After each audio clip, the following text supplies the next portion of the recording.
a meeting in Pike County, Ohio, over the weekend regarding the A plant and cleanup efforts and things there. And the Pike County Health Commissioner had made some pretty bold statements, comments, and things regarding radiation found around Otway and Lucasville, that perimeter out through there.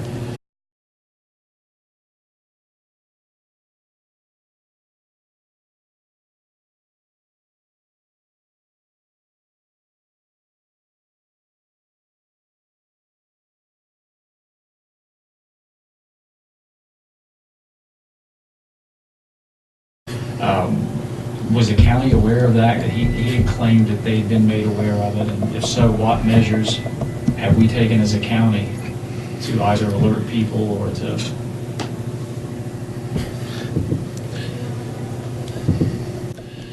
The A plant has always been a mess up there, and I think when the A plant was built back in the day, there was a lot of unknowns about nuclear energy.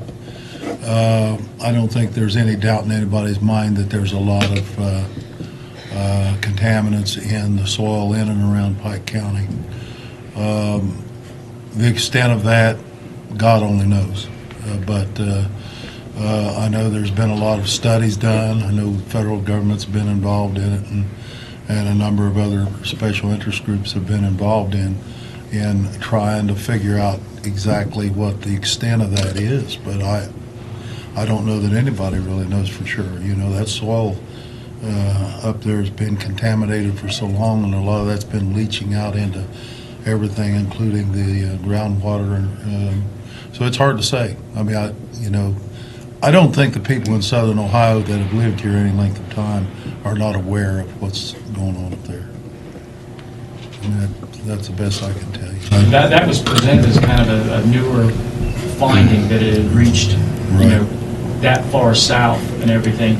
To your knowledge, I mean, I think he made the claim that he'd informed the county like almost 2 months ago. Has our county health board or anything done? I can answer that.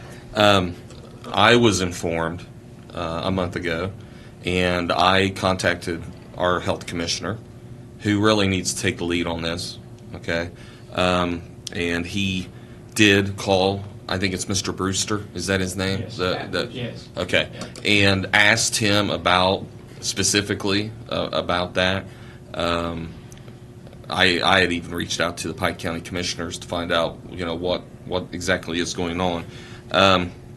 Really hadn't heard very much from them, but as a matter of fact, I was conversing with Mr. Martin today about this, and that there was apparently a reading on some kind of monitor, air monitor in Otway. And I asked him to investigate that.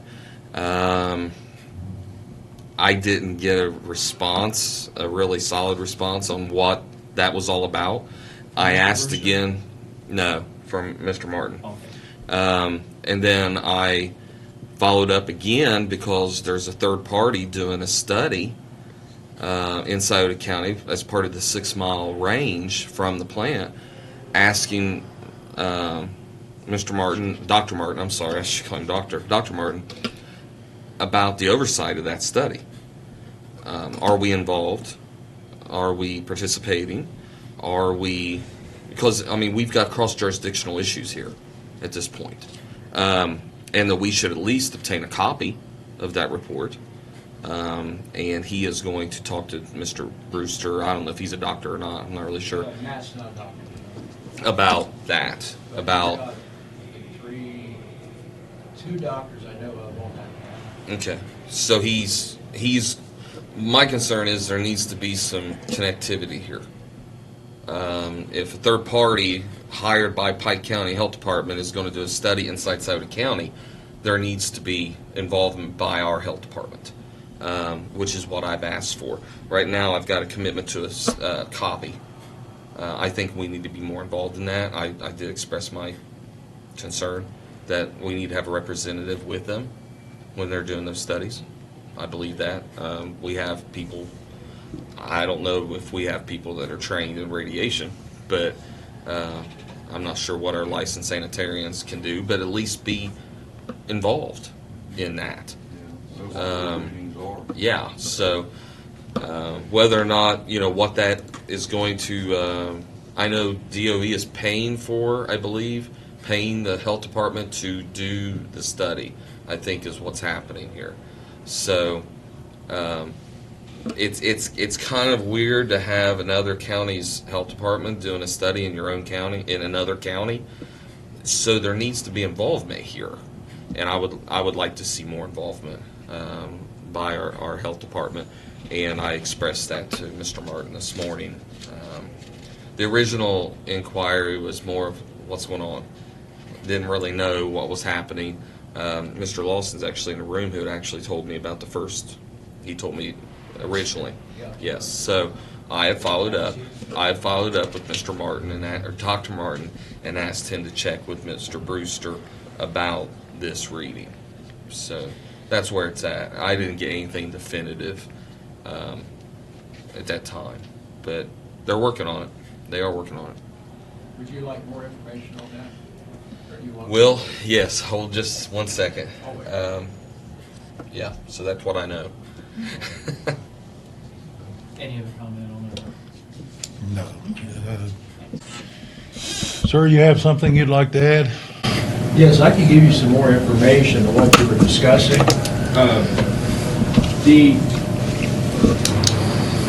You were talking about having someone who is trained in radiation, and I can make a very good suggestion for you. Dr. David Menuda, he was the chief scientist at the plant, and he and I worked together along with Jeff Wolbert on doing these things. I've got his number, name, and all that I can give to you. The other issue is this americium.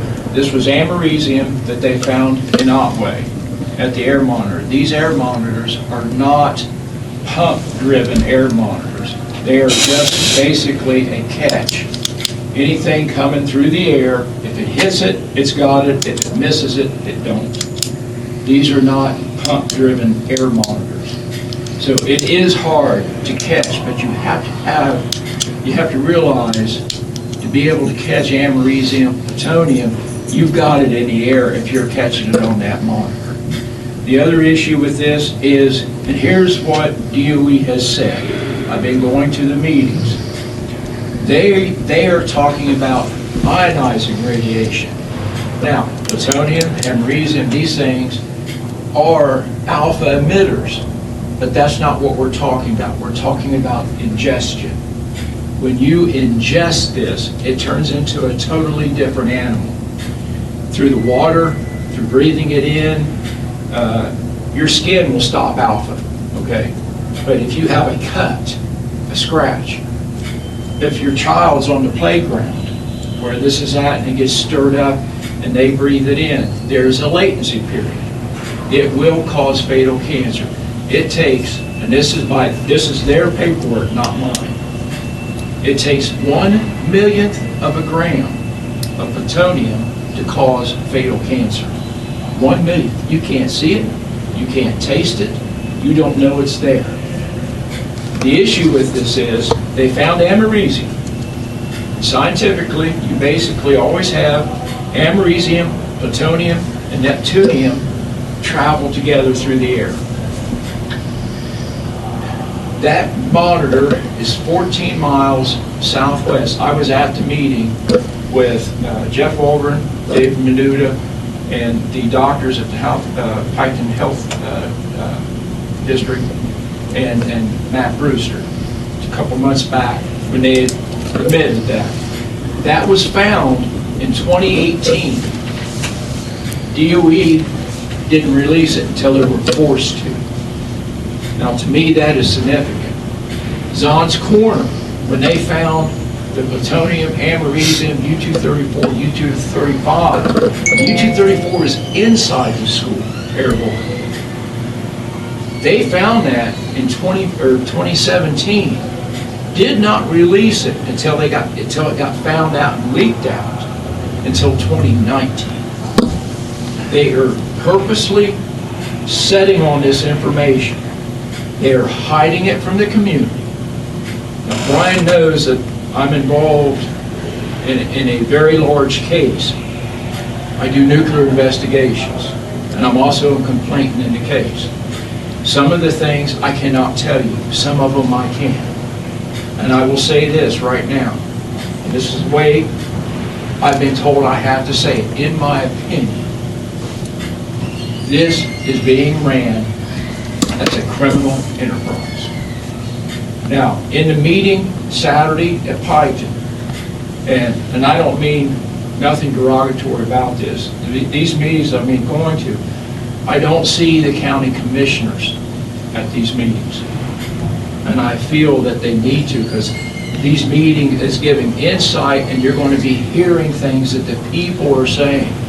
This is not, and no offense, I agree with what you say. There is legacy issues here on the radiation, but we now have new issues. And with, if you remember when I gave you that isotope list that was brought in here, the significance of that is from the 1995 Lawrence Livermore radioactive isotope identification.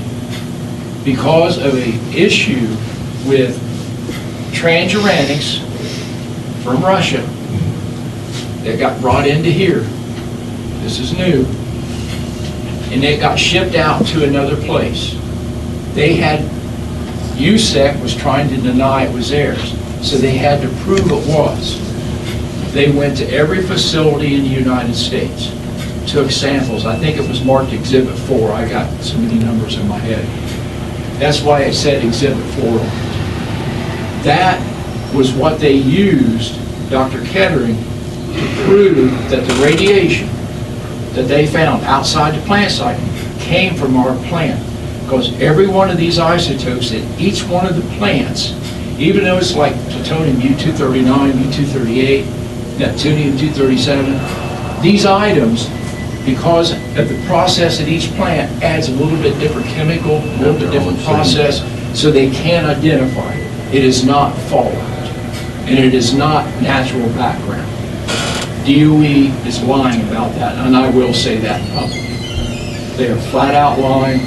They have not been honest with the commissioners in the towns, in the cities, in the counties. They are putting the children at risk. With this being airborne, I did contact Northwest School and let their superintendent know. I contacted Valley School. And here's something I would like the commissioners to be proactive about. For some reason, DOE is now going to run all of this through Pike County Health. I don't know why that decision was made, because it's two different counties. And now we know it's here. It's not supposed to be here. And it's not minuscule because it's airborne. That changes everything. You guys need to get with them and get Northwest School on the list to be checked for contamination.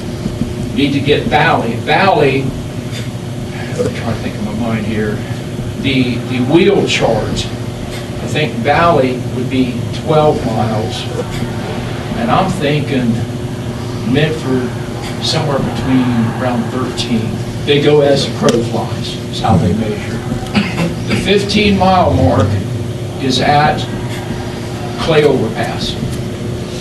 Now, to give you an example of how far plutonium can travel, out at Rocky Flats in Colorado, they had an accidental release. It was a major release. Got airborne. Now we've got a lot of hills around us. Everybody knows it. Out there, they've got mountains around them. They found plutonium 100 miles away. That should give you a basis. This issue, we have had contact with the Judiciary Committee in Washington on this very incident from Saturday. We've talked with the Corps of Engineers. The reason we did, we think there's been, we believe, possibly violations on the permits. One, They're finding plutonium, americium, neptunium, U-234, U-235, Big Beaver Creek, running into the Scioto River, coming down into the Ohio River. That is an issue that is going to affect us. The cleanup, and another thing that came out and matter of fact, Channel 10 News was at that meeting Saturday and filmed it, and they also live streamed it on YouTube, so it could probably be found there also. These issues are going to end up being a lot bigger than what they seem right now because of the documents that we hold and now our lawyers hold.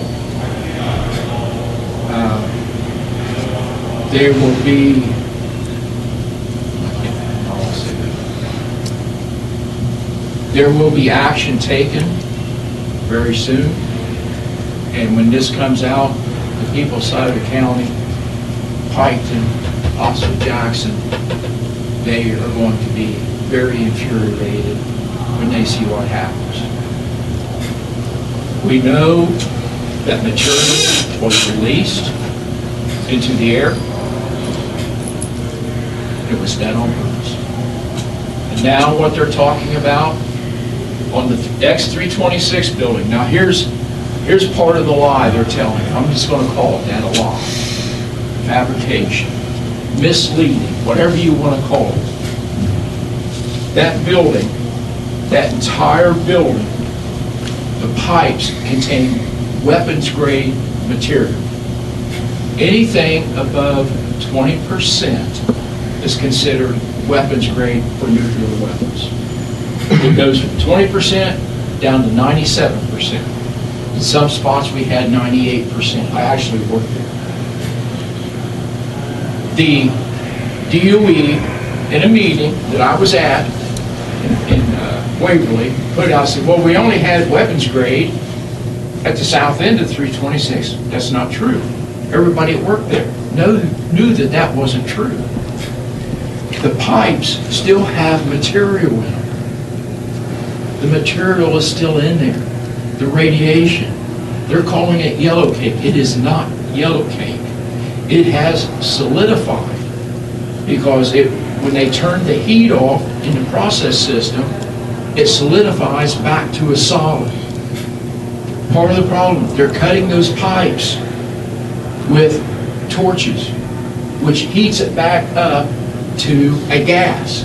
So now it's leaking out. They have put holes in the walls of the asbestos.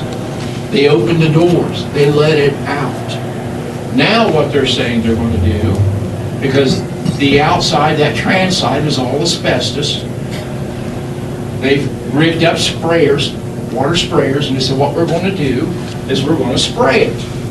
And we're going to start taking the walls down. Then we're going to go in there and start tearing those pipes out. When you start tearing them pipes out, the amount of contamination that comes out of there is going to be horrible for the communities. Whichever way the wind blows, you're going to get had. That is a fact. Now, what they said, because someone questioned, said, well, we don't think that's a good way to do it. So they said, well, gee, we'll dig a moat around the X326 so when we spray the water, because there will be contamination, radioactive materials will be coming out of that building, and they're going to try to catch it with water. In the nuclear industry, you have what is called a criticality. We've had people die from criticalities. And to stop that from happening, every 55-gallon drum that they would have to put trash in, because they used to pour radioactive solutions into those. They had a 55-gallon drum. The guy was cleaning what they call small parts, had uranium on it, enriched uranium. They told him dump it into the 55-gallon drum. When it reached a certain level, it blew up on him. Massive criticality, flash flew, killed him. So after that, every 55-gallon drum in these facilities, they go up 1 inch and they drill holes all the way around. That keeps liquids from building up inside. But now, they're going to build a moat around the 326 and spray water to catch the radioactive material and the asbestos. There is thousands of pounds of material in those pipes. Now, what do you think is going to happen when that starts getting out? There's also HF, hydrofluoric acid, in there. Do you know what happens with hydrofluoric acid? Hydrogen fluoride, excuse me. Yeah. Hits water, it burns you up. May I ask you a question? Yes? The waste disposal facility that they're building, we haven't heard anything about that lately. How is that coming along? Are they finished with that? Are they still building it? And what's the progress on that? Well, they put out in that meeting, which is on YouTube, that the rubber liner that they're putting in is rolling up. They're having problems. Now, here's something else that we brought out in, let's see, we talked about it in November 2014. Then they had a meeting, and I can't remember the date after that, when they showed the model up there at Waver. One of the questions I asked in that public meeting, I said, with this rubber liner that's supposed to last 1,000 years, they will be putting plutonium 239, 238, 240. And the list that I gave you lists all those isotopes. That's in those pipes. That's going in the hole. That is not low assay material. That's high assay material. The rubber liner they used at another facility, they ran into a problem. It started leaking. Well, when they started researching it, the groundhogs were burrowing through it, and it was leaking out. Now, I'm not trying to be silly when I say this. How are you going to stop the groundhogs from out here burrowing through it? Now, if you read the record of decision, it's 5,000 pages. In that, DOE, and they lied in their permit, I want to call it that, because in there they said the bedrock was not cracked. If you read the addendums in there, it says the bedrock is cracked both vertically and horizontally. And also, under Ohio EPA law, you cannot be within 200 feet of any type of aquifer with radioactive waste. They paid Ohio EPA $3.5 million, and they gave them a waiver. There will be 20 feet from the Taze River aquifer. That's where my water from Lucasville comes from. Now, folks, and I'm dead serious, that river flows all the way to Virginia. The people should be up in arms about this. This is bad science. There's no way you can justify what they're doing. And if you go a step farther, Google, this is how ridiculous it is, Google radioactive waste sites of the United States. Guess where every one of them are? Close to an aquifer. Ask them about Snake River. Ask them about the Alagala. They're getting polluted. What are we going to do for the people downstream in the Ohio River here? It takes special equipment to get radiation and these particles out of the water. The cost of that is monumental. We can't pay for it. I can't afford a $1,000 a month water bill. I mean, these are things that have to be discussed. It has to be looked at. The county commissioners in these 5 counties around this should get together and demand an injunction and have a finding of fact with scientists other than just their own. Well, you have to excuse me. We have another meeting we've got to go to. If you had anything else you'd like to say. Okay. Jeff Walburn, I'm from Greenup, Kentucky. Former councilman and vice mayor in the city. I've testified in front of the United States Senate, Health and Human Services. I want to make something clear to you. I've been on the phone with Chuck Grassley from the Judiciary Committee this morning and the Corps of Engineers. Want to know if there's permits for this effluent to be coming out into the Ohio River, and if they are, what's the limitations of those permits? Did these people get the proper permits, or were they going to try to slip that by us and later apologize, but with the people at these other schools 14 miles south, they have lost control of their contamination control. They have lost control.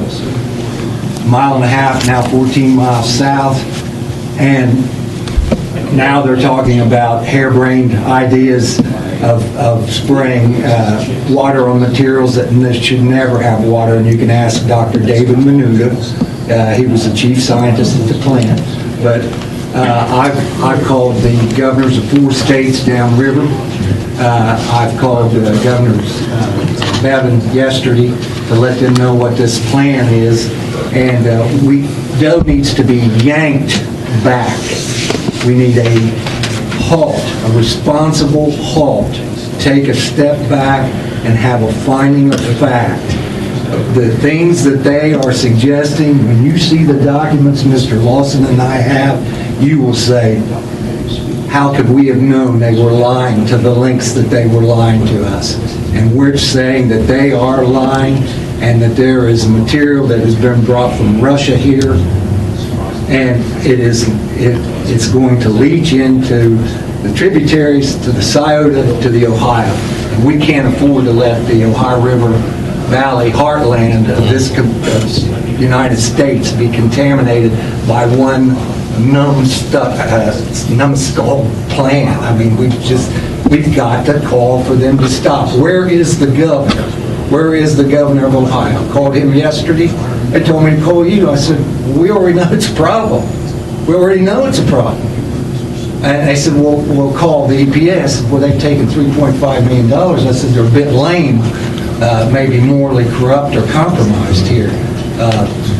So that's all I have to say. But I've notified commissioners from Greenup County, because part of Greenup County is right there coming out of the Scioto, and we're stakeholders.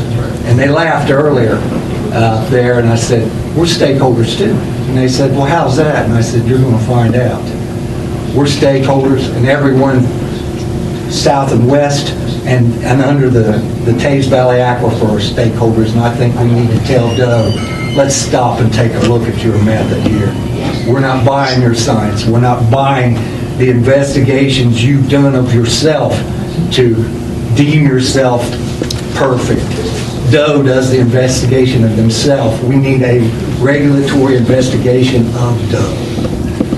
I got you. Thank you. Thank you. We're going to have to, we got to be with the county engineer here pretty quick, so. Motion adjourned. I'll second. Mr. Davis? Aye. Ms. Coleman? Aye. Mr. Crabtree? Aye.